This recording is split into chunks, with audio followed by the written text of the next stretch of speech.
ఒకవేళ అన్ని జంతువులు సడన్గా 10 టైమ్స్ లేక 100 టైమ్స్ పెద్దవైతే ఏమవుతుంది? ఫస్ట్‌లీ కుక్క, పిల్లి, ఎలుక కూడా సింహం సైజులో ఉంటే మనకు దాడులు ఎక్కువ అవుతాయి. అలాగే మనుషులకు ప్రమాదం పెరుగుతుంది. సో వాటిని కంట్రోల్ చేయడం కూడా కష్టమవుతుంది.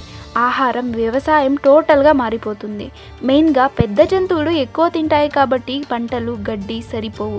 మనుషులకు తినడానికి ఆహారం దొరకడం కూడా కష్టమవుతుంది. మనుషులు సేఫ్‌గా ఉండాలంటే underground shelters, safe zones ready చేసుకోవాల్సి వస్తుంది. పెద్ద జంతువులు ఎక్కువ వేటాడుతాయి కాబట్టి చిన్న జంతువులు కనుమరుగవుతాయి. మనం టోటల్‌గా టెక్నాలజీ మీద డిపెండ్ అవుతాం. మనుషులు పెద్ద జంతువులను కంట్రోల్ చేయడానికి డ్రోన్స్, రోబోట్స్ యూజ్ చేస్తారు. బయోటెక్నాలజీని యూజ్ చేసి మళ్ళీ వాటిని చిన్నవిగా మార్చే ప్రయత్నం చేస్తారు. అలాగే అలా పెద్దవిగా మారితే రోడ్లు, ఇల్లు, వాహనాలు చిన్నగా అవుతాయి కాబట్టి వాటిని ఈజీగా డిస్ట్రాయ్ చేస్తాయి. ఎకోసిస్టమ్ టోటల్‌గా మారిపోతుంది. అలా టోటల్‌గా చెప్పాలంటే టెక్నాలజీ, సైన్స్ మీద మనం డిపెండ్ అవ్వాల్సి వస్తుంది.